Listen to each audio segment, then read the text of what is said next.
was a win for Jason Stone's Ford Fiesta, and that was ahead of the BMW 330 Ci of Whitehead. There we go. Andy Woodstein's Honda Civic Type R didn't make it to the flag, sadly, so he will have to come again and try once more in the second race. Then we get into our tin tops, and it was a win in the T1 category for Dave Charlton in the Seat Leon, and that was ahead of Ken Angel in the BMW E36 328i, and then it's the Honda Civic of Richardson in third position in T1. T2 was a win for Chris Bassett ahead of Warren Johnson and then Colin Tester in the Honda Civic Type R. And then I think we have just TP left, which is the production class, and that was just the Ford Fiesta 8150. There's our T1 class results. That's Dave Charlton ahead of Ken Angel, and then Graham Richardson, who sadly, well, he finished a lap down, so he will be still classified, if he is classified, in third place. And then the TP, when I was just checking, that one was the single car that was Ian Seal. We didn't have a finisher in T3, unfortunately. That was the sole car of Angelo Massinetto in the Citroen Saxo. There's the T2 result, Chris Bassett, Warren Johnson, and we've gone through the rest of the results as well. So if you're just coming back, welcome back to our Caterham viewers. We're getting straight into our next race, which is another Caterham race. It's back to the Academy with Jake, as he's now down in the assembly area with the White Group for their fourth race of the season.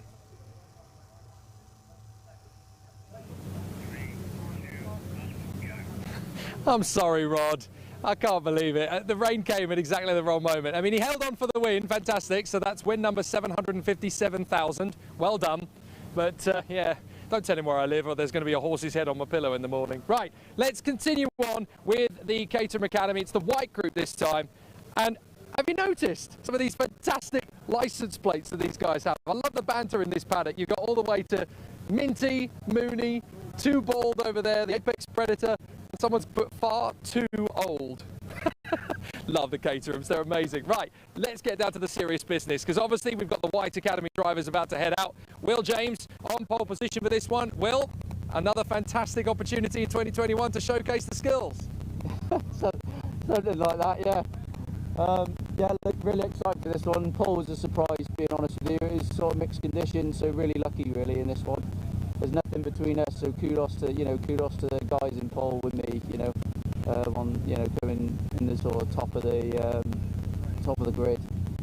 I mean, I guess that's kind of the point in this first season of racing, to kind of throw you all in there, be competitive, and see who floats at the end of the race. Yeah, exactly. It's at the end of the day, it's all fun. It's all good fun, but yeah, it's good to just push your own abilities. And almost watching everyone grow as well around you and their abilities and skills, because when you first start off, there's obviously, it becomes far more a level playing field as we're getting now to the stage we are in the championship. So yeah, gonna have a serious battle today. I could tell. I was just going to say, having seen the difference in the weather and the diversity of the drivers out there, this could be a real humdinger. Yeah, absolutely. I mean, there's 20th of a second between myself, Harry, and Charlie. So yeah, I think if we all get a fairly decent start, I think hopefully it's going to be a really good race today. Fair play. Looking forward to seeing what you can do. Cheers, mate. It's amazing in this academy. What you have to realise as well with the academy is that drivers are waiting for up to and including 18 months on the waiting list to get into this. It's so popular and so heavily subscribed. I would have gone and had a word with Harry George. We can see he's already put the window up, so he clearly doesn't want to get any distractions. Alongside him there as well, you've got Charlie Lower, third position. All the drivers here obviously still very much tiptoeing into the world of motor racing at this front level. Benja Headley running well, James Moon in there as well, the competitors all wanting to have a bit of a different race. But because of the weather we had earlier in the qualifying, some of the drivers are out of position from where they were hoping to be. Others have been given the chance to come forward and shine. So depending on what the weather does, Scott, there could be one or two drivers who get a very tasty result out of this one. We get set for our next race here at Brands Hatch. It's our second to last race of today, that being the second to last Caterham race of today as well, because we've had all our extra supporting stuff that's already had their races, both the Avon Tyres National Formula Fords and the Classic and Modern Motorsport Club Super Sloughs and Tin Tops that we just saw. Yes, last 2 races in play for the Academy White Group and for the Caterham 7.3 Championship. Again, if you're just joining us back once again from your break here for those viewers on the Caterham stream, welcome back for the final part. 2 more races for Caterham Motorsports, a set of 5 championships, the second race for the Academy Championship, and then we have our first race of the weekend for the 7.310R Championship to round off today. We're actually running about roughly 20 minutes ahead of schedule, which is incredible given some of the safety cars and also a couple of red flags that we had in qualifying earlier on through some of the various championships. But ever efficient work, ruthless efficiency from the Brscc, as always, to keep ourselves up on time. And it's going to be quite an exciting way to end things. We've had quite a day of Caterham racing already throughout the season. And now we get to the stage where the second half of the season has been getting pretty tasty in terms of the connotations for championship points and who's been contention for the title, all the way through from start to finish. And getting towards the sharp end, it's where those drop scores start to come into play and they really start to count as well. So we've had one group for the Caterham Academy. We had the green group earlier on. Now it is the white group's turn to call. Just to mention that the Caterham Academy is sponsored by Love Cars. That's their media partner for this year. And for the white group, just a reminder, we've got William James, who leads the way in points, Harry George in second place, Charlie Lower is currently third, ahead of Giles Perry in fourth, and Richard Ainscoe. Or there is a Richard Ainscoe who has raced before, but I believe it's the brother, it's a sibling of the Richard Ainscoe who's raced before, and he's not usually known as, he's down the registration as Richard J. Ainscoe, but his nickname is Rocco, so I'm going to refer to him as Rocco Ainscoe, given that's his nickname. So Rocco Ainscoe is currently in fifth, Benja Headley is sixth, Neil Perry seventh at the moment, from Gareth Lucas, Tom Noakes, and then it's Mike Banton rounding out the top 10 as the cars make their way out of the assembly area and onto the grid. So in terms of the gaps at the moment in those point standings, it's 119 points in the lead for William James, 115 in second place for Harry George. Charlie Lower is only a further 3 back. So on overall scores at the moment, 7 points covers the top 3. Then there's a gap to Giles Perry in fourth place with 93 points. Fifth is Rocco Ainscoe with 84 points. There's a tie for fifth at the moment between Benja Headley and Neil Perry, and we'll go through to them in just a second because we're going to get through the grid. So as a result of the grid from qualifying, it's going to be William James and Harry George in front of Charlie Lowe and Benja Headley come next, and James Moon and Tom Noakes on the third row of the grid. Mark Janaszewski and Julian Roebuck then come next on row 4. And then rounding out the top 10, we've got Giles Perry and Mike Banton. As Jake said, there's a few drivers here who are a little bit out of position due to the weather conditions, so watch them pick their way through should be quite entertaining to watch. Simon Patel and Chris Roberts come next on the 6th row of the grid from Gareth Lucas, who's quite further back in row 7 alongside Neil Perry. Anil Patalia and Richard Lawrence on the 8th row ahead of Ray Radford and Louise Deason.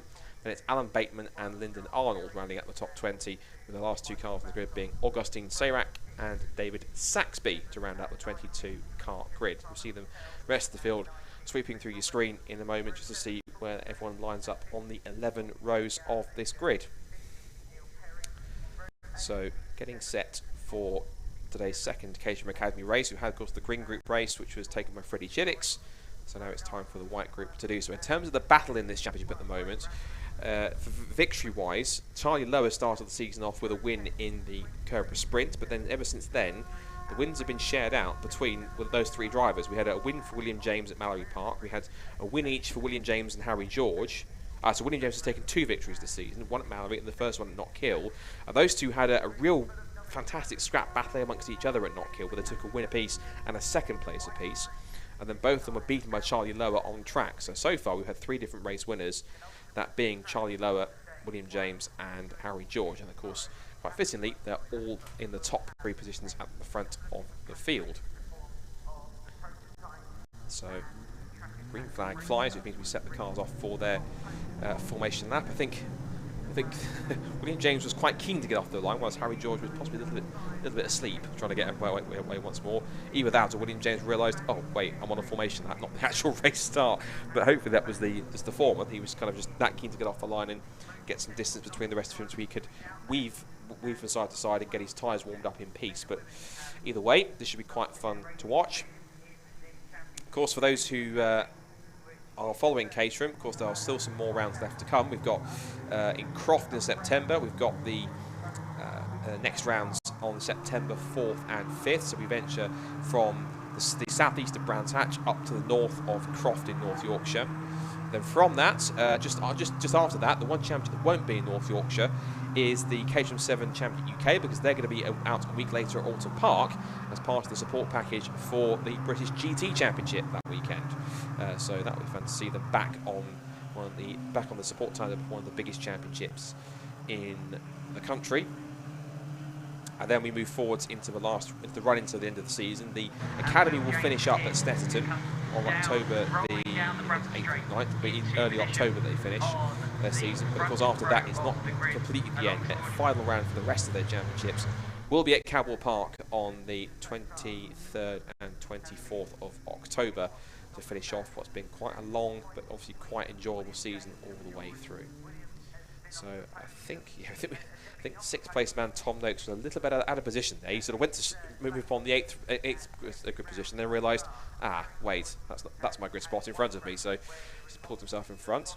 So looking at the colour identification, we've got the predominantly turquoise car with the pink roll bar. That is William James. Harry George's car is the white car. I believe it has 2 blue racing stripes down the middle. Charlie Lower then comes next, and looks like the darker blue car. The brighter blue car is Benja Headley on the outside of the second row.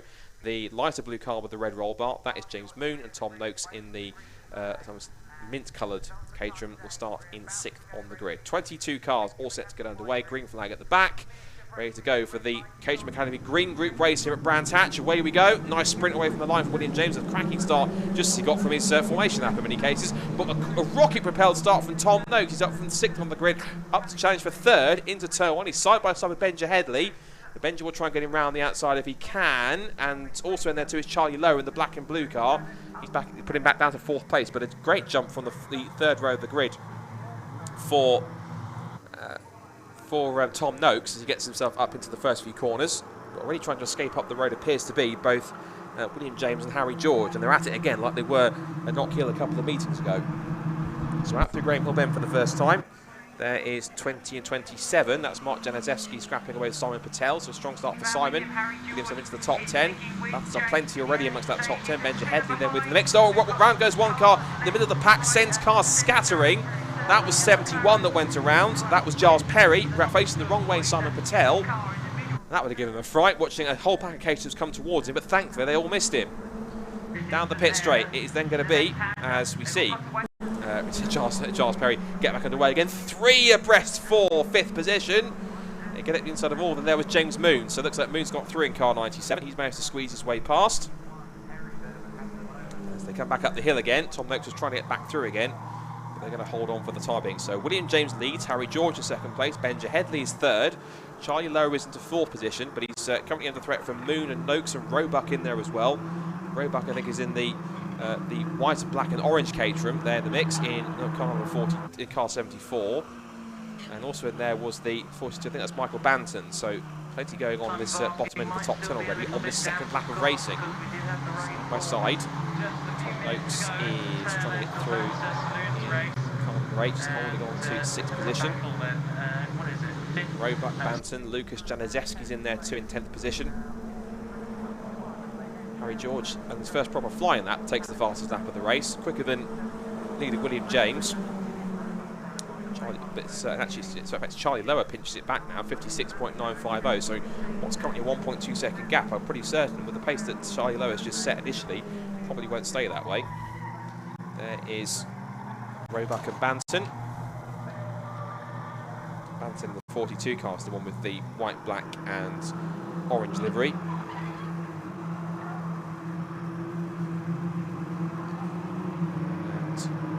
Now down onto the back straight. Still here, the top 2 together, but look at the way in which Charlie Lowe has really closed in here. There's been a change from the lead, so up into the lead has gone the number 17, Harry George. Got past William James, so these two now, again, resuming the battles that they had when they went hammer and tongs at Knock Hill. So they're back at it. One goes. William to 2nd place. Charlie Lowe is trying to close in now. He was at least half a second quicker than these two, so we're going to get a 3-way fight for the lead in these early stages of this white group race. Here up the inside looks Harry George. William James will try and give him the room on the outside line, but looks like Harry's got it sorted, and back into the lead he goes. But now look at this, it has brought Charlie Lower straight into contention here for third position. Fourth, Benja Headley. Fifth is James Moon. Sixth is Tom Noakes. Seventh is Gareth Lucas, in fact. Now he started a pretty sweet back start, quite far back, in fact. 13th, he's up to 7th place, so cracking start up 6 positions from where he began already.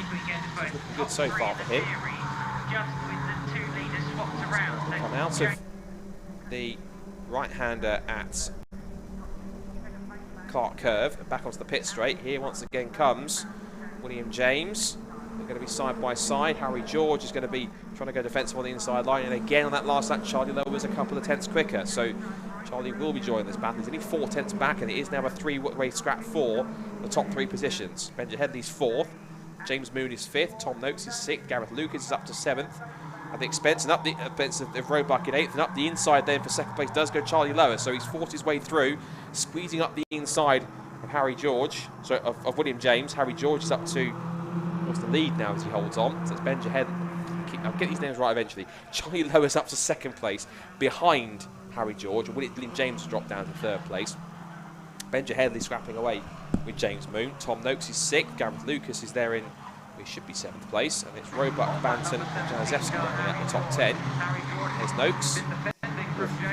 You see that behind him, Noakes with the 42, which is like Banton. So where has Gareth Lucas got to?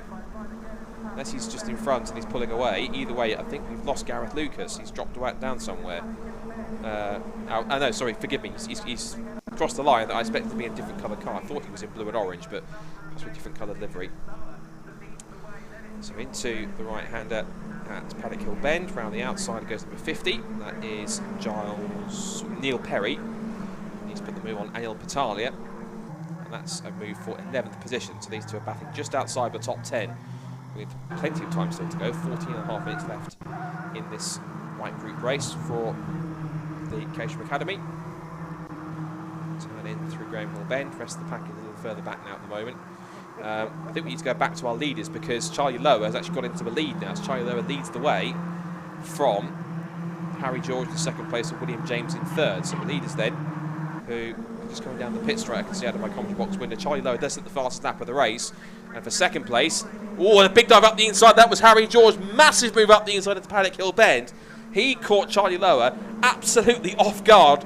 He did not expect that at all, but a massive late braking dive up the inside. Charlie Lowe says, right, you want to try that on for size? I'll try back round the outside. William James just slides wide at Druids for sympathy. Charlie Lowe goes back round the outside, thinking, right, try that one for size then. Have that one. Great stuff. So Charlie Lowe, just anything that William James and Harry George can throw at him, he can throw it back and better. So, up towards 30s. Into the left-hander. The way these cars just glide and swing through these corners. Just absolutely on the edge on their suspension, leaning all the way through. Brilliant to watch these cars at speed. So now then, Charlie Lowe becomes the man that punches the hole in the air, but he's now coming under threat from Harry George, who in turn is under attack from William James, but it's Harry George going to make another late dive up the inside line. He's thinking about it. Oh, he really thought about it there, but got right underneath the roll cage of Charlie Lowe. He's got right underneath the rear wing of him as they come back up the hill towards Druids. He'll look to the outside this time. He will try and go later on the brakes. Just a little twitch of oversight. That won't hurt him too much. Harry George still 2nd. Still 3rd place for William James. Benja Headley still 4th. Moon 5th. Noakes in 6th. Gareth Lucas 7th place. Roebuck, Janaszewski and Banton round out the top 10. Here comes Harry George. There's that scrap for 4th going on behind, several seconds back. We'll focus on the leaders for the time being. This is where the main battle is towards the front. Between the main 2 championship contenders. Between the main 3 championship contenders, of course. On overall points, they're separated by just 7. So it's William James on 119, 116, 115, forgive me, on for Harry George, 112 for Charlie Lowe. Harry George now with the fast lap of the race. He'll get the extra bonus point. Across the line they go, and that was that Roebuck. Oh, someone's either run over a piece of bodywork or lost one of their front wings, but I think it was actually Gareth Lucas. In fact, there he is, though. There's Gareth Lucas in car. Forgive me, I keep misidentifying some of these cars. James Moon's in car 97. Gareth Lucas in car 43, so Forgive me, it has been quite a long day. So the leaders then out through Graham Hill Bend and back down the Cooper Straight towards Surtees. Harry George is now back into the lead at the expense of Charlie Lower. William James still holding on to third. He's getting a little bit sort of grayer over there. Can't see any sign of any rain coming. Well, it says on my screen, on my weather thing on my laptop, rain coming, but nothing doing just yet. And now Charlie Lower gets back into the slipstream, looks to the outside line. We'll try and swing down the outside line. Is he just going to put his nose in front? He will, only just. Goes round the outside into Paddock Hill Bend. Oh, he's done it again. That's another great move. He went around the outside at Druids 2 laps ago. Now he's gone around the outside at Paddock Hill Bend. Outside line is this boy's favourite move. I can tell you that now. That's brilliant stuff for Charlie Lower. And again, Racecraft, they've been doing it for years. But again, all in their first season of racing. But you would never think it, given the quality of the driving. Oh, a bit of a say that. Bit of a mistake from Charlie Lower, though. Dips a wheel onto the outside curb on the run out of Graham Hill Bend towards Surtees. Harry George says thank you. Back up the inside he goes. And back into the lead goes Harry George. Now William James fancies a crack at this. He thinks, right, anything you can do, Harry, I can do just as well. Let's see if I can have a go at Charlie this time. Looking pretty close. He'll be in the slipstream.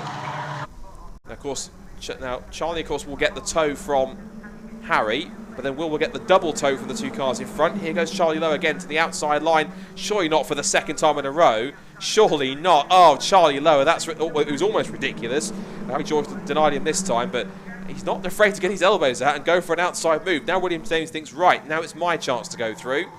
Back up the inside into Druids and into, well, almost second place because Charlie Lowe does hold on to the outside line. It puts him on the inside for Graham Hill Bend, back into the middle of them. He remains in P2. But now, all that battling between those two at that moment has put them on the back foot. But again, when there was a touch there, that was a small little touch. I think, again, Charlie Lowe got a little loose on the exit of Graham Hill Bend. It then put him under threat from William James. Just when William went to move out, just ever so slightly, just nipped the rear end of Charlie's car. It won't have affected him in terms of any cosmetic damage. He'll carry on as it was. It was only a half spin. Oh, I think the camera caught something there, either the car spinning or what have you. Just getting back into position. Either way, 9.5 minutes to go in this Caterham Academy white group race. Still George from Lower, from James. He's further back in the pack. This is 51 and 50. This is Radford and Perry. So Ray Radford battling away with the 50 of Neil Perry. And this is over 12th and 13th position. They've also got the number 19, which is of Chris Roberts, and they've got Augustine Sayrak behind them as well. This is the fight for 12th down to 15th, so lots of battles going on in the midfield. Usually in the Caterham Academy, no matter what your skill level, you've always got somebody to race with, and that's always a bonus. So good to see that we've got plenty of drivers having some fun out there.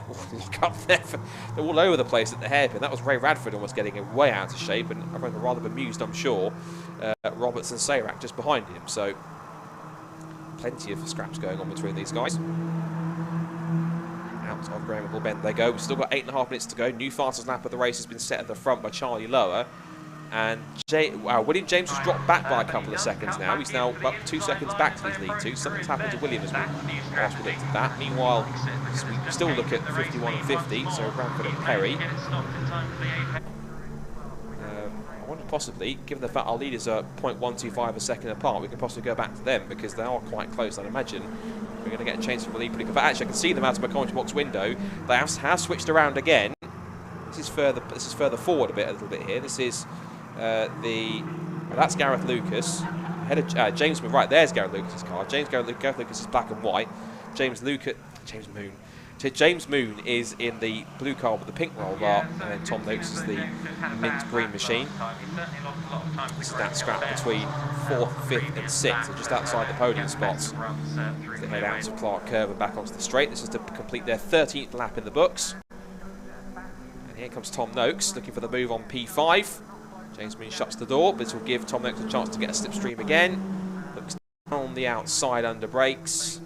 And again, that's him taking a wide approach to try and get a better run off the corner. Meanwhile, back to our leaders.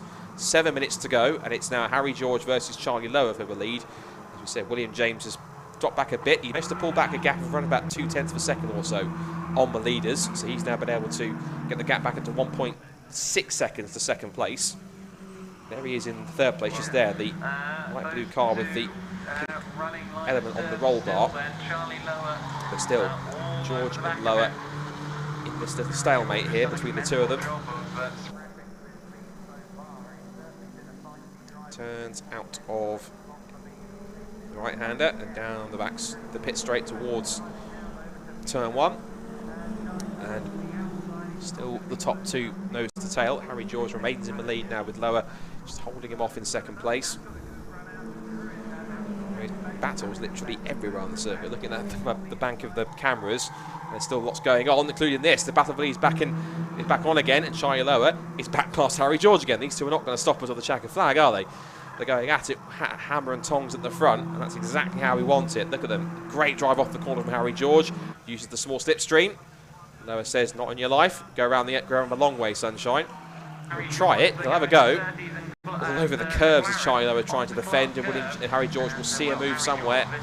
Try and prise the door open and find the gap to squeeze through. Maybe down the pit straight. This is the perfect chance to get a slipstream. He'll be as close as he needs to be. Which way will he go? Is he going to go inside or outside? He will go inside.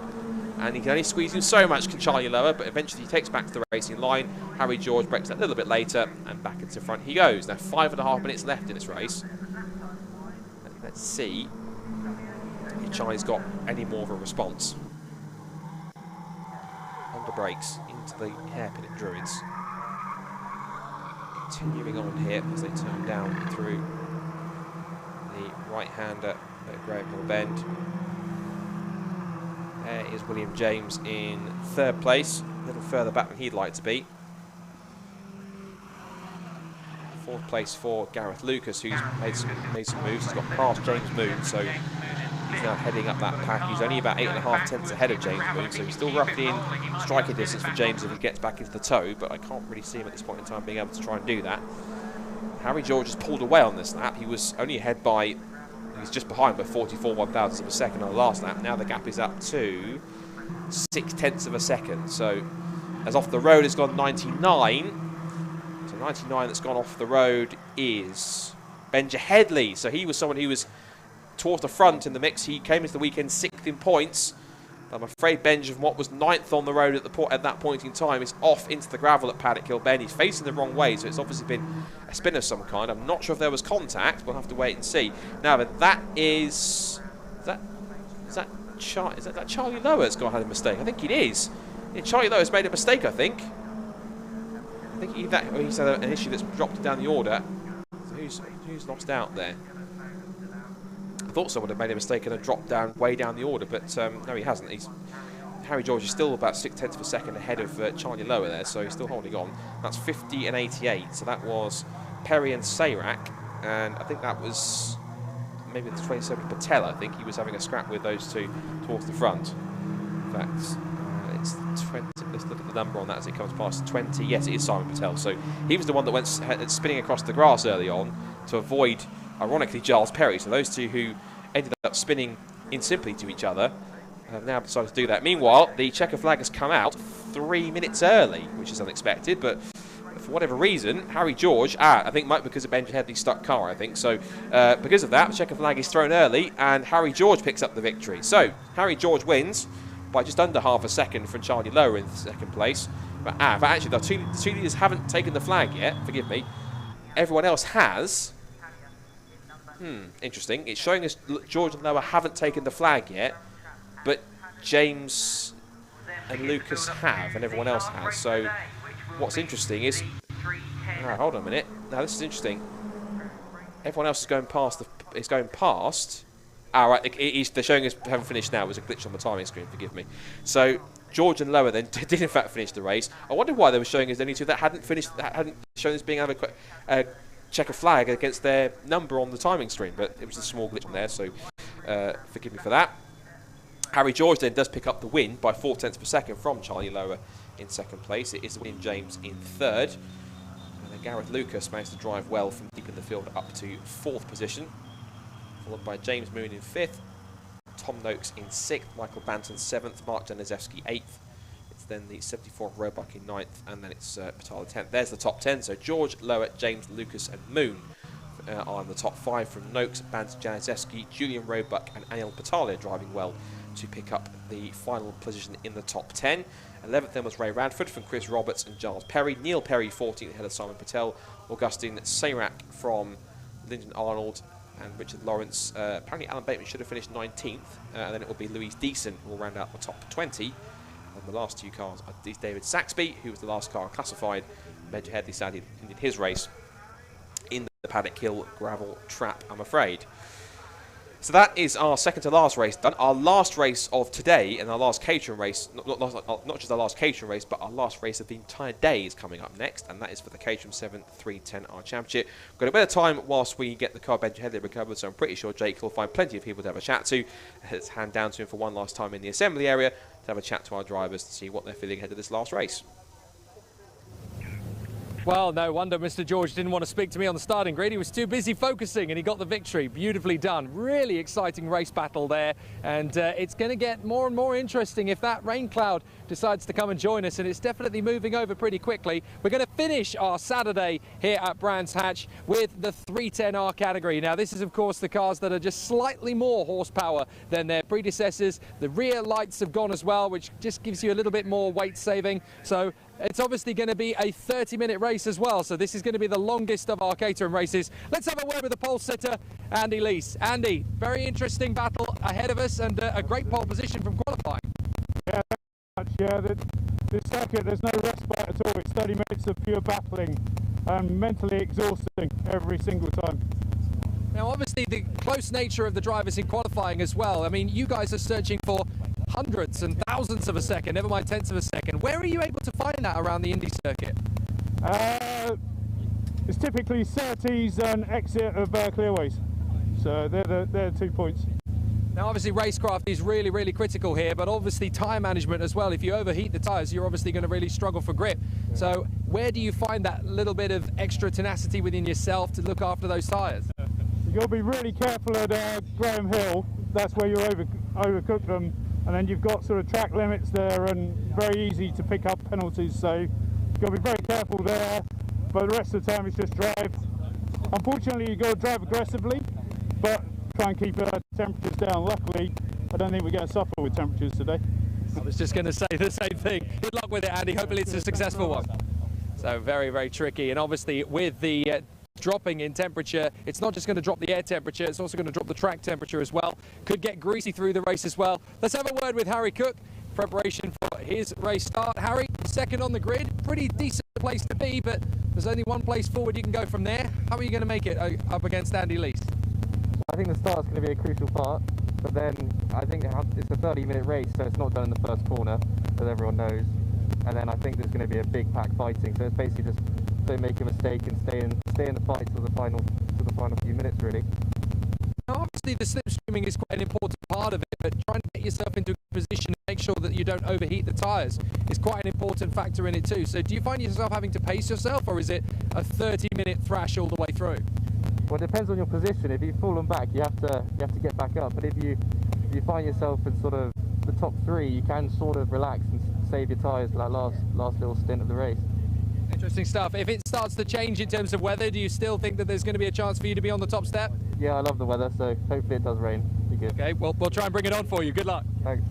Fascinating how some drivers really like the challenge of the rain here. Others are always a little bit more cautious. Well, let's see if we've got some quick time to have a word with Pete Walters. He's starting from third position on the grid for this one, just as a few more raindrops start to come. Pete, the timing of this isn't particularly interesting. We've got a couple of raindrops coming. Are you up for it? More than up for it, but it's the same for everyone. I'm pretty sure everyone's probably gone for dry, so if the rain comes, we'll all have to deal with it in the same way. So how big an issue is there in terms of the setup of the cars between dry and wet conditions? How much are you actually changing to get the car to do what you want? If it's the two extremes, if it's sopping wet when you go out, you're wet tyres, wet pressures, no bars, softer car, really easy decision. Today's been a really awkward day because everything's been stuck in the middle. It wasn't going to be wet, then it's going to be wet, it's going to be a little bit wet, it's just starting to rain. There is no perfect setup for this because what's quick in the wet might be quick in the dry, and it might be dry for most of it. Got to keep your wits about you in the gaggle of drivers as well. How excited are you for this one? And it's 30 minutes as well. Yeah, always. I mean, they're a good bunch of lads. It's great to race with them. So, yeah, keen to get going again. Exciting stuff. Good luck with it. Thank you. Obviously, with this being Brands Hatch Indy as well, It's never, ever going to relent. And now the rain is really starting to come. Scott, just in time for the last battle out there. This one could be the longest rain shower we've had for a while as well. It's later in the day, and this is definitely going to be a tall order for the drivers. Back to you. Thank you, Jake. Yes, again, you can see those black clouds overhead certainly are working their, certainly doing their thing in terms of trying to saturate the track even more. We've had several rain bursts. I think we're about to get possibly our final one that's going to add one last little element into the mix with this one. It should be quite an interesting race all round. So, getting set for our final race. It is the today, which is the first race of two for the weekend for the Brscc Caterham 7-310R Championship.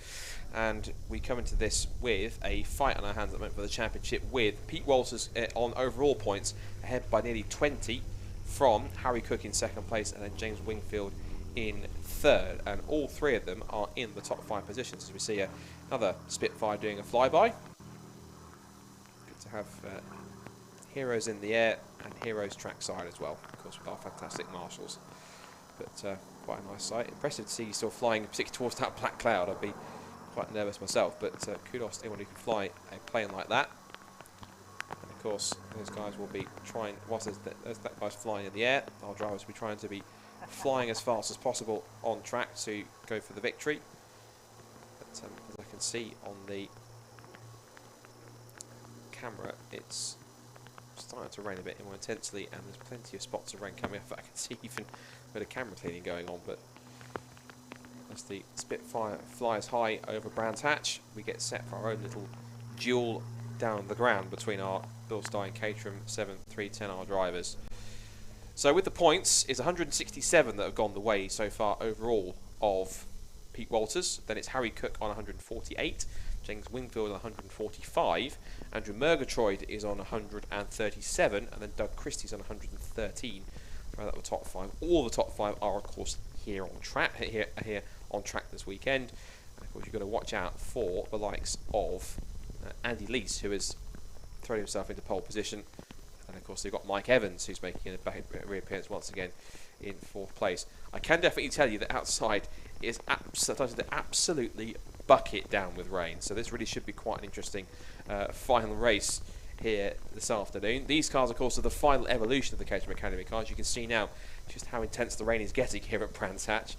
This should make it for a very, very interesting final race. This could make the circuit pretty wet pretty quickly as the cars now just heading out onto the circuit, and they're doing so just as the rain starts to get to its most intense, or at least start to intensify even further. So, lining up on the grid, we see Andy Lees, who will be starting from pole position. Andy Lees 8th in points, but he's got a best result so far this year of 2nd at the first round at Donington Park. He'll start on pole position. Alongside him is Harry Cook, who goes 2nd in points and already doesn't have a win to his name just yet, but we're looking to try and improve on that. As you can see, the rain really is belting down now here at Brands Hatch.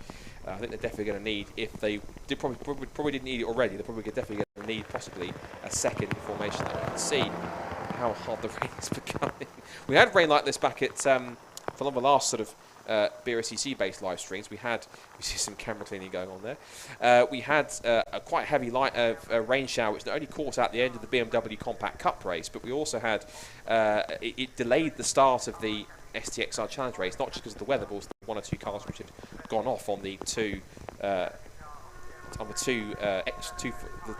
formation laps of the grid, having the extra one because of the difference in conditions. But the rate in which the rain is coming down quite heavily suggests that these track conditions are going to change and get more and more adverse pretty much, not just by the lap, but probably by the corner. So that's one thing to watch out for. But we're going to press on with the race start regardless. So we'll go through the back of this. Let's go through the rest of the grid. We've had the front row of Andy Lees and Harry Cook. Next is Pete Walters and Mike Evans on the second row of the grid, followed by James Wingfield and Andrew Murgatroyd on row 3. And Lewis Thompson, who didn't do the first round at Donington, where he missed the first 3 races, but ever since then has been the man to beat. He has won all 4 of the last 4 races, both at Knockhill and then both at Silverstone. So he has been absolutely on fire in terms of pace. Not so much in the qualifying this morning. He has to start from 7th on this race alongside Douglas Christie. Then we've got Harry Landy and Chris Welch rounding out the top 10 from David Yates and Jeff Price. Then Lars Hoffman, who's way down in 13th place, not place he expected to be, nor did I either. And then Gary Curtis and Stephen Metcalf round out the 15-car grid that we have, as some of these guys are trying to get some heat into their tyres by just drifting their cars on the exit of the corners. It's quite fun to watch these cars as they slip and slither around. But nonetheless, it should be quite a decent way to round things off. We've had plenty of action both in drizzly conditions, in dry conditions. We haven't had a full wet race yet today.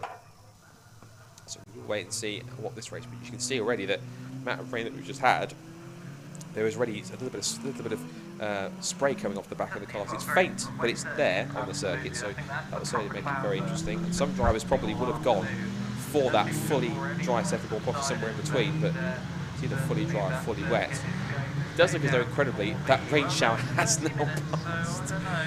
The weather in this country is absolutely incredible. That big rain shower, and all of a sudden, as it has really stopped, I'm seeing now, looking out my window, it just completely, I can see just large parts of blue sky. So I imagine that the rain, I would have thought, possibly would stay away unless the next set of cloud moves across and also has another rain burst as well. So Andy Lees then is on pole position. He is in another golf coloured car, what is a very, very light blue and orange car on pole position. The black car on the front row of the grid alongside him is Harry Cook. The other black car just behind on the second row of the grid on the left is Pete Walters. We'll give you the grid once again now. So Andy Lees and Harry Cook, or we were going to anyway.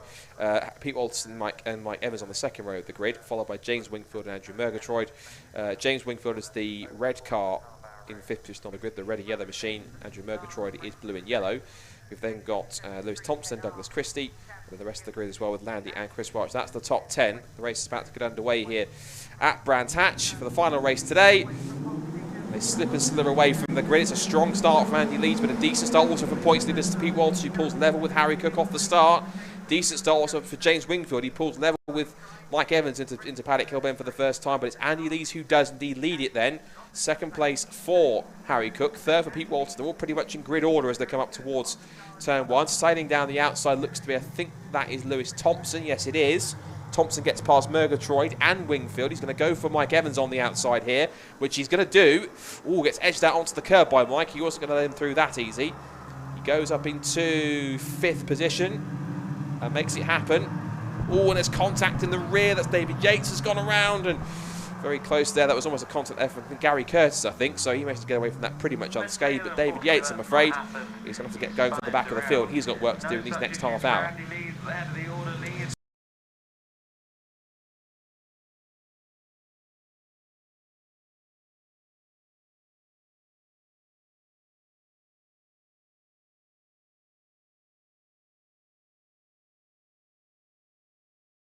At a Clark curve, that was brave stuff. Must have been terrifying stuff for James. As now Lewis heads into Paddock Kilburn in front of him, still chasing after Mike Evans. But I think it is now still Andy Lees that leads it off the end of the first lap. Walters in second, Cook third, and Mike Evans is currently fourth. But for how much longer? Because here comes Lewis Thompson up the inside. He goes. On the outside line, you've usually got better grip, but not this occasion for Lewis Thompson. He slots back into fourth, and already he's challenging Harry Cook. He's not wasting any time, is he? He knows he wants to get his fifth win of the season. Murgatroyd, meanwhile, behind Wingfield, is all over the place, and he's a little sideways edge, having a great scrap. I think that was with possibly Stephen Metcalf. No, so Harry Landy he was battling with there. Harry Landy in the green Caterham. So they're all over each other there. There's Lees, Walters, Cook, Thompson, Mike Evans in the green and red machine. Then it's blue and yellow for Andrew Murgatroyd. All sorts going on. There's Hoffman. Forget the wet line, he says. I'm going past all of you. Or at least that's what he thinks, because he tries to get back on the power, and it doesn't really work. He loses out to Murgatroyd and to Wingfield, and also to the cars that are charging along behind him. End of lap 2. Lees, Walters and Cook is the top 3, with Thompson 4th, Evans 5th, and it's Murgatroyd, Wingfield, Douglas Christie in 7th, Landy 8th, Price, Hoffman's up to 8th place. He's got a slightly dodgy transponder. As for 3rd place, here goes Thompson up the inside into Druids. And Cook will hold on the outside line, but he might have to capitulate as he slithers wide on the exit of the corner, and up into another place goes Lewis Thompson. Remember, he started 7th, so Lewis Thompson driving it to the front. He wants that 5th win in a row and of the season. David Yates, ironically, on his own, has set the fastest lap of the race, 1 minute 5.912. He's half a second away from, like, just the background there has just got past Gary Curtis, so he was half a second away from him. He's that quick, he's just managed to get past him at Graham Hill Bend. See them all taking that wide line to Brands Hatch. Just in case those are wondering why they're taking the wide line, why they're not tight to the apex of the corner. The reason is because that's where all the grip is in any partially wet conditions. We call it the wet line or even the karting line. So rather than going on line where all the rubber would normally be, when the rubber gets wet due to rain or any kind of slippery fluid or substance, it causes it to become very slippery itself. So water with rubber makes it very, very low grip. So normally in the wet conditions, or any relative wet conditions, you stay off the racing line as much as possible in order to find the parts of the circuit you can ironically get more grip. Less rubber in a wet circuit on parts of the circuit means you have more grip for it. And as we watch on with the leaders, I think Pete Walters is really having a... But no, in fact, there's been a change. Second place is now Lewis Thompson. And so quick is he, he's already challenging Andy Lees. And he only took third place at the end of that before. So he's quickly snapped up Walters, and Andy Lees goes around in front of the pack. Leader Andy Lees has a complete 360 and just about catches it. He's going to have to wait for everyone else to get back through. That's a disaster for Andy Lees. As he stalled the car, can he get it going again? Andy Lees throws away the lead. He gets it restarted once more, and Lewis Thompson from 7th on the grid leads the race already. It's taken him not even 4.5 minutes to go from 7th to the lead in these adverse conditions. Incredible stuff from Lewis Thompson. Brilliant driving out there. So, the chase is on for second now. Harry Cook ahead of Pete Walters, ahead of Mike Evans. James Wingfield is now 5th. As for Andy Lees, poor Andy's been dropped down to 13th. He's still got plenty of time to try and get back up there, but he's got some work to do, as does also David Yates. He's behind David Yates now, so that's one more place gained for David. Scrap on for second place. As around the outside looks Pete Walters, but Harry Cook will have the inside line. But will he have the traction off the corner? There's Harry Landy scrapping away with Douglas Christie in the black and gold kind of JPS coloured machine. Change for second has been completed. Walters is now past Cook. See if he can chase after Thompson this time. Mike Evans is having a great job as well in fourth position. He's former champion in Caterhams. Last time he raced before he came back this year in 310s was in the top line championship when it was called the 420Rs, but he's now dipped back into 310s. Oh, and goodness me, Mike Evans sideways. There's either a really, really slippery patch on that run through Clark curve, or someone's possibly dropped a little bit of fluid there, extra fluid on top of it, which is ever so slippery, because that's not the first time I've seen a driver get sideways over that patch of tarmac. Exiting Clark curve, so that's interesting. One to watch out for there, but Mike Evans very lucky not to lose the back end of the car in a straight line completely. This is what makes it tricky here, because yes, the circuit it's not like fully wet, like it's not, the track's not completely saturated. It's very much in between. There are parts that are drying already, there are parts that are very slippery, and that makes it an absolute nightmare to try and judge the grip, to try and judge the setup, to try and judge the line that you need to take. It is absolutely nightmare. They either want it, as I mentioned earlier on in the stream, fully wet or fully dry, because they know exactly what direction they need to take. But as Jake was saying to some of the drivers and the responses he was getting, there's no telling just exactly what way you need to go until it almost gets too late in terms of what you need to do. And you almost spend the entire race with the conditions changing, wondering where the grip is, where you need to go, which way you need to go on the setup, how you need to drive the tyres. Do you overheat them on some of the dry parts of the circuit? Are you not using up too much? Are you losing temperature on the colder parts where it's slightly more damp? It's a tricky situation. Chase Wingfield was just all arms and elbows there trying to hold on to the car. It's Lewis Thompson driving like he's done this for years, and he pretty much has the last couple of seasons. He did have a first win denied at Spa a couple of years ago, but he managed to put that right last year with a victory, and since then he's been able to give it a bit of a sensation. Missed the first rounds at Donington Park, but ever since then has won every single race to date, and just proving to everyone exactly what he can do.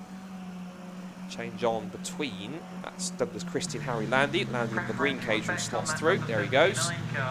Just a few cars in front, still Andrew Murgatroyd battling away with James Wingfield, and they're both ahead of Lars Hoffman, who has been the champion in the past two lower steps of Caterhams in the past 2 seasons, Road Sport and 270R, but in 310s he's just been a bit sort of further back than he'd like to be, really, which is a bit of a shame, because it seems that whether it's the upgrades or just the luck he's had or whatever it may be, just Lars is not exactly the same Lars that he was before. I mean, if we look at his results, if I go back through to the championship standings, if I can find them through my documentation, it shows that he's a little bit further back in the championship than he'd like to be. He's back down all the way in 12th position, and part of that is that I think he retired from both races at Knock Hill, so he's way down the order, and since then he didn't really recover in many cases at Silverstone, so I was probably not happy with how the car feels at the moment at this point in the season. And back down in 7th place means he's got a lot of work to do to try and get himself back up as high as he can. So here's Mike Evans going on the attack of Harry Cook, who has now lost touch with Pete Walters. Now looking at lap times, Lewis Thompson, before the lap they're about to complete, had just set the fastest lap of the race, 1 minute 3.453. They come across again, and he lowers the fastest lap time once more, but it then gets beaten by Pete Walters, who was a full about 3.5 tenths quicker.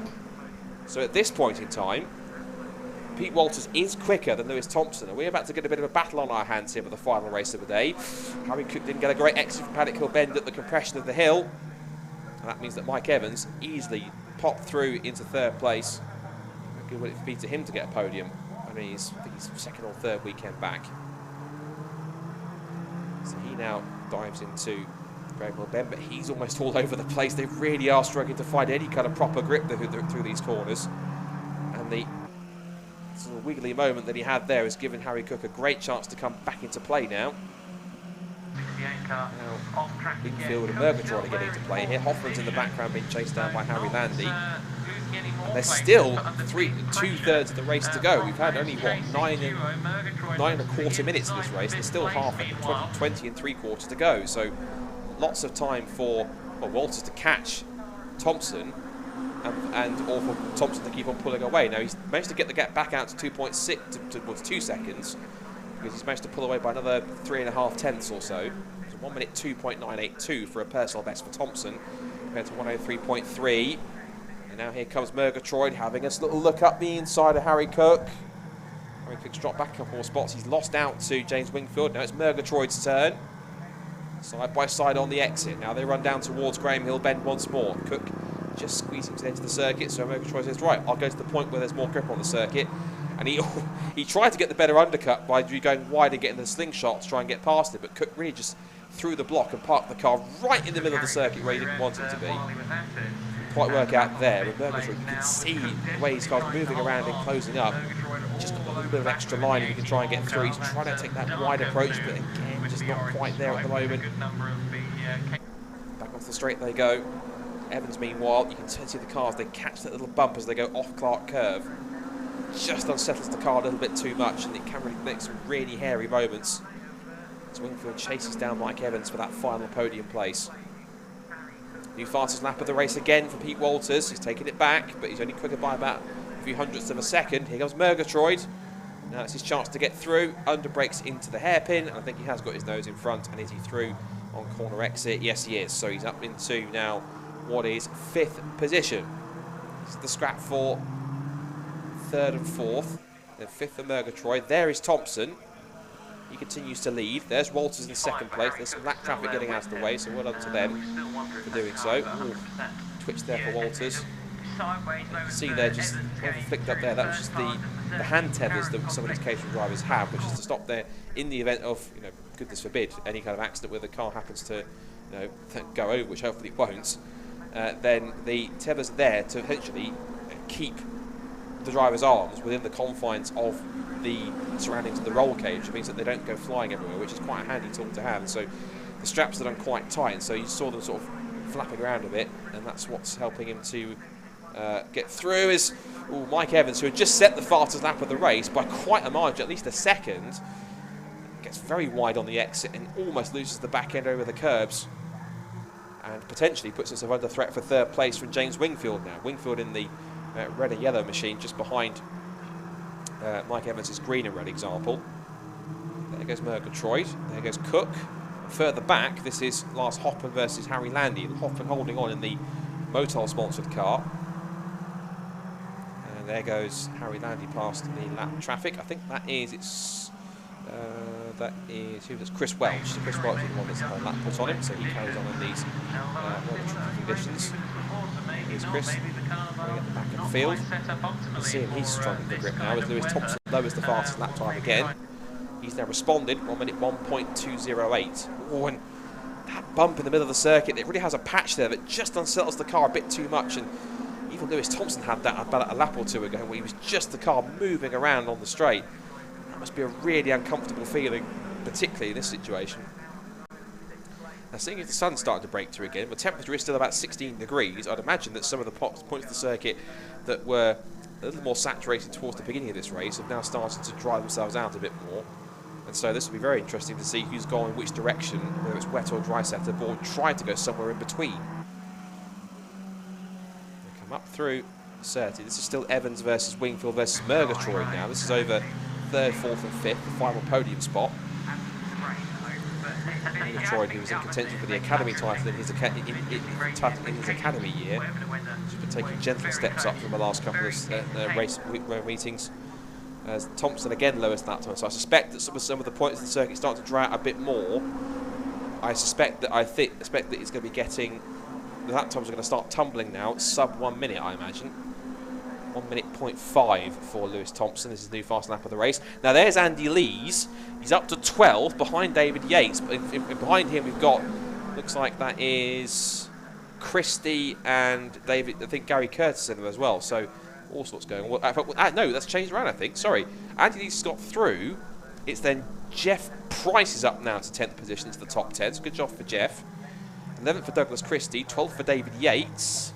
And then it's Curtis, Metcalf and Welsh running out the 15 cars that are still running. So still all 15 that started are continuing on. But Andy Lees is up to 9th now. David Yates trying to go down the outside of the curb on Douglas Christie. Didn't work the first time.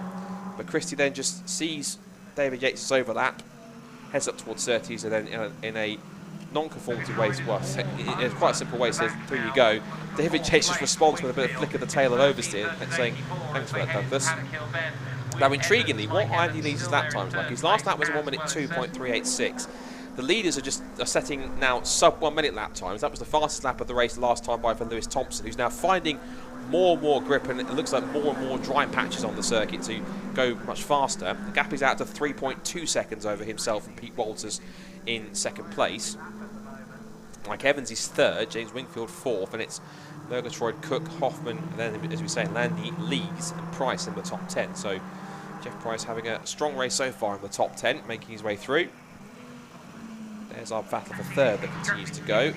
Mike Evans twitching around as he exits 30s. He's got enough pace at the moment to hold on to both James Wingfield and also Andrew Murgatroyd. Lewis Thompson again lowers the fastest lap of the race. This time he now puts it down to a 59.497. Shaves another half a second off that fastest lap time.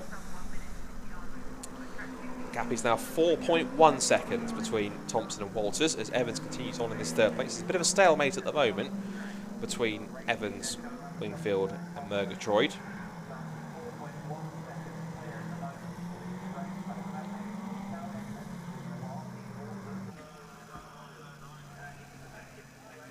So, down towards, there is Lewis Thompson. And Pete Walters is further back than that. I think that's Chris Welch battling. I think that's with Metcalf in the 16. So further back here as we turn out of Clark Curve, back onto the straight, and 13 minutes still to go in this final race. And this is very much a race where Lewis Thompson is controlling the pace straight from the front. He drops his pace a tiny bit to a 1 minute 0.0. Walter does a 59.7 for a personal best. Mike Evans puts the fastest lap of the race in now, 59.4. And everyone in the rest of the top 5 behind Thompson did a sub 1 minute lap time. So Thompson, I think, is possibly just doing enough, I reckon, at this point, to just have enough of a gap to just maintain the pace. And even if they do start to close in, only doing so by about roughly a tenth and a bit per lap, which seems to be working out nicely. Gaps. Okay, so that's Mike Evans trying to put a lap on Chris Welch, which he does, but the momentum that Wingfield carried off the corner sees him shoot onto the rear end of Evans' car, and That really doesn't work out for Mike all that well, so he's now under threat, and again moving around on the damp patches of the circuit, catching one and just sliding around a little bit too much. He's now going to try and put a lap on the back mark here if he can. I think that's Metcalf. He's going to try and put a lap on again. Thompson puts another new fastest lap of the race in 59.1. And the gap is back. No, it gets taken back again by only a 100th of a second by Walters. Meanwhile, for third place, looking down the outside is James Wingfield on Evans. Evans looks to try and fight back. And now they come back up the hill again. Still third, fourth and fifth as they were. Murgatroyd just keeping a watching brief as they turn in through Druids. He's keeping it tight. David Yates now throws in the fastest lap of the race. A 58.875. He is motoring along at the moment. And ironically, he's behind Andy Lees, who Lees, of course, had that spin and was 1 point behind David after David had his own contact and spin on the opening lap.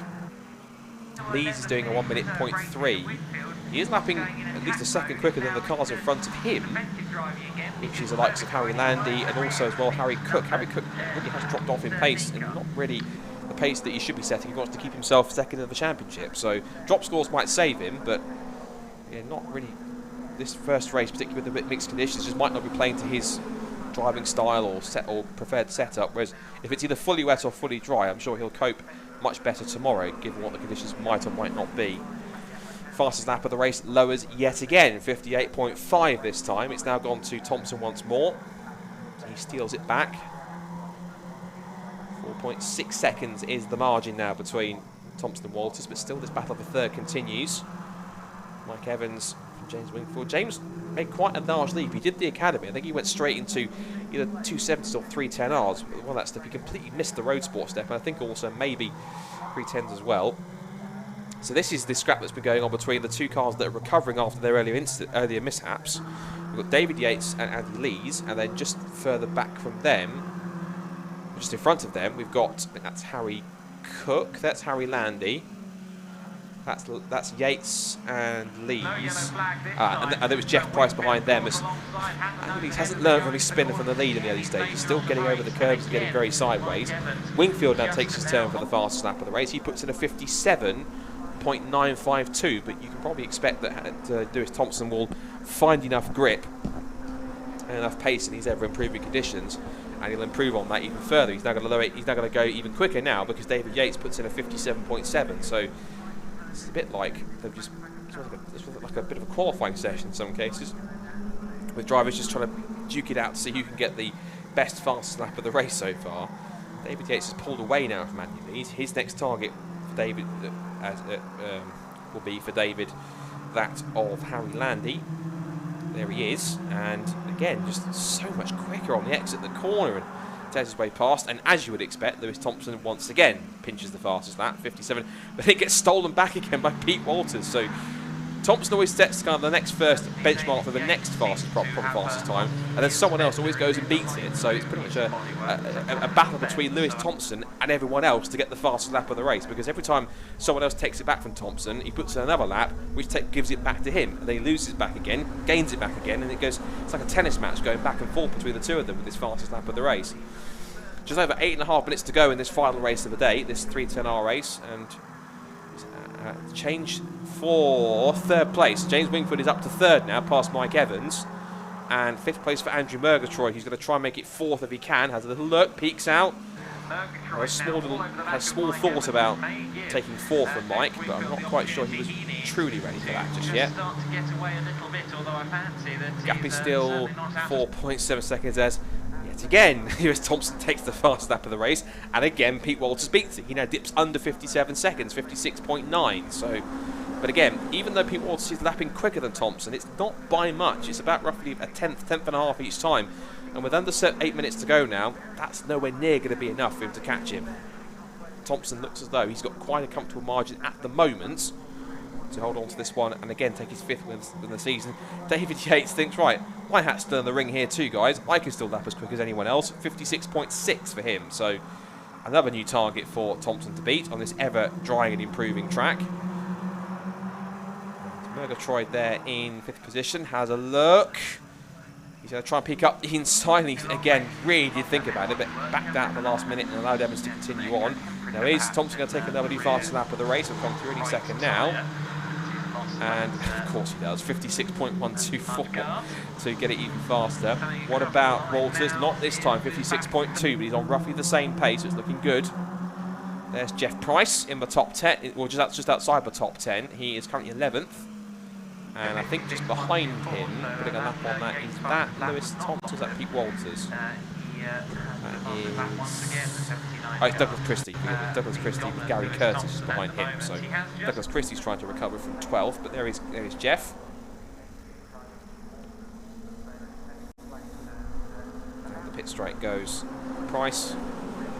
Chased down by Doug Christie. Last time by, Doug was about 3/10 quicker. So this gap between them is about 0.8 of a second as Chris Welch tries to hold around the outside of Doug Christie, but Doug was having absolutely none of it, and so Chris Welch sits back and continues on his own race.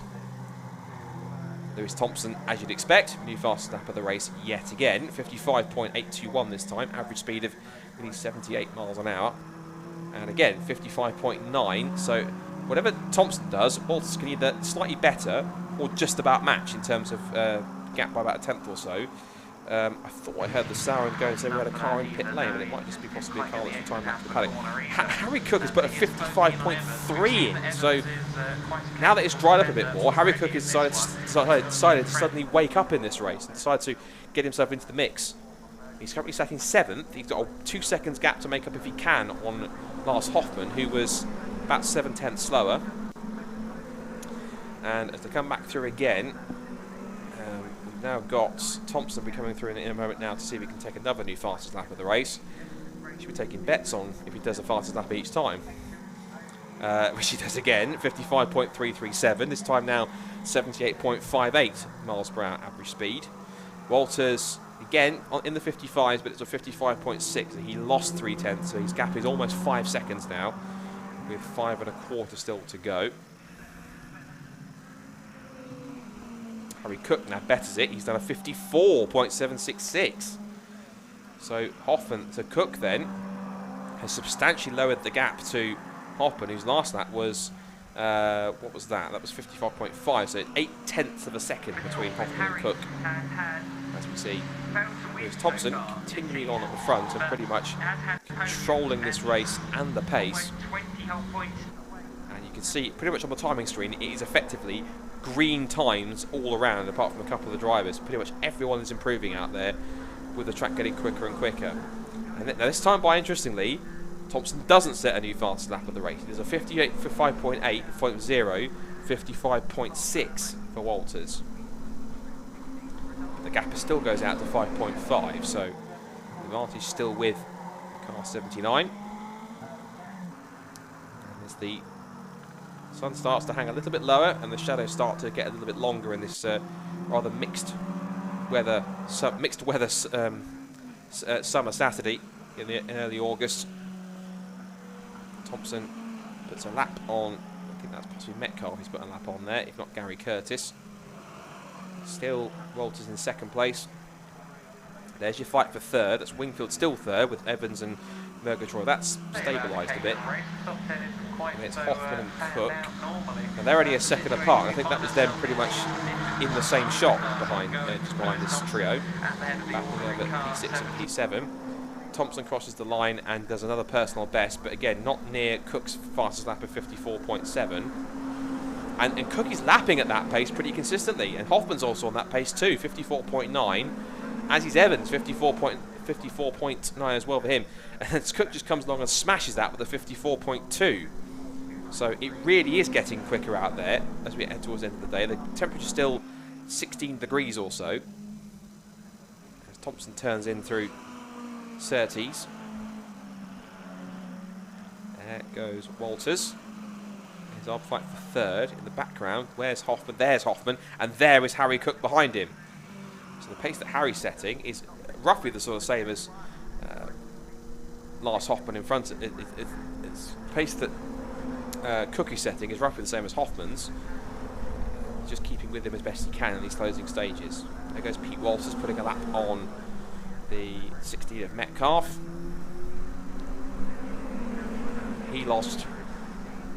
Oh, he lost 1.3 seconds on that. It was 7.1.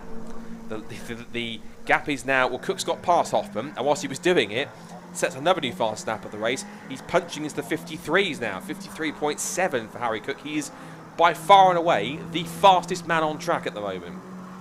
He was a full nearly 2 seconds quicker, for example, than Lewis Thompson. Now, it's 16 seconds at the moment. I can't see him catching, but is there a possibility? He's not that far away. It's 1 minute 53 to go. The lap is about roughly, this is interesting. He might get maybe 2 more laps, I think. Depends how quickly they can get around. So Thompson has gone through, does a 54.8. He's almost a second off the pace at the moment for the fastest drivers in the field. Here goes Harry Cook. Now what's his time this time by? He does a 53.6. It's another new fastest lap of the race for Harry. So closing that gap, it's down to 2 seconds between himself and Andrew Murgatroyd. He's got pretty much, I think, yes, 2 laps. I think he maybe have maybe 3 more, but 2 more laps, I think, including this one they're on. So 2 more laps to find at least another 2 seconds and to maybe sneak into a top 5 place. He's not that far away. There is Harry. Let's see if he can do it. There's the targets in front. He won't. I don't think he won't pass Wingfield or Evans. I don't believe he won't get that close that quickly. Thompson, meanwhile, will go on to the final lap of the race with another new personal best. So this time by will be the final lap of the day and of the race in this Caterham 7310R race. It's been quite a long one, 30 minutes, which I think the weather's played a factor. It might not have been as close in some battles as the others, but it certainly has been an interesting battle of back and forth lap times here. Harry Cook takes another new fastest lap of the race yet again, 53.5, and I'm pretty sure he will keep on pushing right until the end. So as he heads into Druids, still chasing these cars that are scrapping over third, down the hill goes up in third, but this man pretty much, there is no stopping him at the moment. He was dominant at Knockhill and took both wins. He was dominant at Silverstone and took both wins, and he's starting Brands Hatch as he means to continue. It is an unprecedented 5 victories on the bounce for Lewis Thompson, who wins the first Caterham 737R race of the weekend. Plenty of scrapping going on behind. It will be Pete Walters who will come across the line for second place. For third, fourth, fifth and sixth it will be Wingfield, Evans, Murgatroyd, and Harry Cook did get close in the end. Doesn't beat his fastest lap time on that last lap, but he does pick up 6th ahead of Lars Hoffman in 7th place. David Yates from his earlier spin will pick up 8th for his efforts. That will certainly be comfort for him. 9th will be Andy Lees, who will be kicking himself after that spin on the opening couple of laps. And will have to fight back to have settled with 9th place after his fight back. Harry Landy in 10th. But there is a rather pleased 10th winner in Lewis Thompson. Grand stuff from him in the mix. And the signal to the marshals, of course, have been wonderful all day. I know it's been in some for them maybe a tricky Saturday, given what looms over them from the past 7 days. But it's one thing that's clear is that we really do appreciate them and everything they do. So thank you ever so much to all the marshals who've been absolutely wonderful today. Both of them a tribute and also around the circuit today, and the hard work of the recovery teams, all the volunteers. Thank you ever so much, because you are very much appreciated and you are the best in the world. So, final race result to bring up on screen, hopefully. Here we go. Lewis Thompson takes the victory by almost 10 seconds in the end from Pete Walters. James Wingfield 3rd, Mike Evans 4th, and Andrew Murgatroyd 5th, whilst the rapid Harry Cook is one to watch out for tomorrow if it's dry, 6th with the fastest lap of the race. Hoffman 7th. Then it's David Yates in 8th, Andy Lees 9th, and Harry Landy in P10, with Jeff Price 11th, Douglas Christie in 12th, Gary Curtis 13th, and Stephen Metcalf and Chris Welch rounding out the top 15. So, that concludes day 1 here at Brands Hatch, which has been quite entertaining for many, many reasons. Of course, great thanks to you all been watching on the Brscc stream and also on the Caterham stream as well for all that's been going on today. And of course, we'll have more action tomorrow with more Caterhams, with apart from the Academy, another at least 2 races for the 7 Championship UK, 1 more race each for Road Sports, 270s and 310Rs. We've also got 2 more races for the Avon Tyres National Formula Fords, 1 more race for the Classic and Modern Motorsport Club's Southern Super Saloons and Tin Tops. You're also joined tomorrow by 2 races from the Track Attack Race Club with a great variety of French, German and Japanese cars. And if you like sports prototypes, you're in for a treat. 2 races for their second meeting of their entire lifetime after their debut at Silverstone of the Zio Prototype Cup. That should be fantastic work to go forwards in the mix. Well, it's been a day which has been tinged with sadness from the start of the day, and whilst we thank you all for watching for this thing, we unfortunately have to report some sad news which came to us this morning as well to end off today, because for those who know the club will know that former chairman was Bernard Cottrell. I'm afraid to say that the news came through this morning that has been confirmed that he sadly passed away this morning. So unfortunately we have lost Bernard Cottrell, but our thoughts and prayers go to Annie, to all of Bernard's family, to all of his friends of course, and we do wish them all well, and of course we give our sincerest thoughts and condolences at this time for their loss. Of course, Bernard was someone who was with the club for a long time, started marshalling back in the 70s and 80s. He's also been involved in many big events throughout the year and was chairman for several years up until, if I'm correct, the end of 2017. And has been sort of still active in motorsport in the last couple of years. But it's a really unfortunate piece of news to hear that former Brscc chairman Bernard Cottrell has sadly passed away today. So our thoughts and prayers are with everyone, his friends, family and colleagues who are a member, of course. For myself, Scott Woodruss and Jake Sanson, and from all of us here at Brands Hatch, thank you very much for watching. And we wish and rest in peace Bernard Cottrell, and thank you for everything that you've done. So thank you for watching. More action tomorrow from Brands Hatch here on the Brscc and Caterham streams. But until then, take care and good night.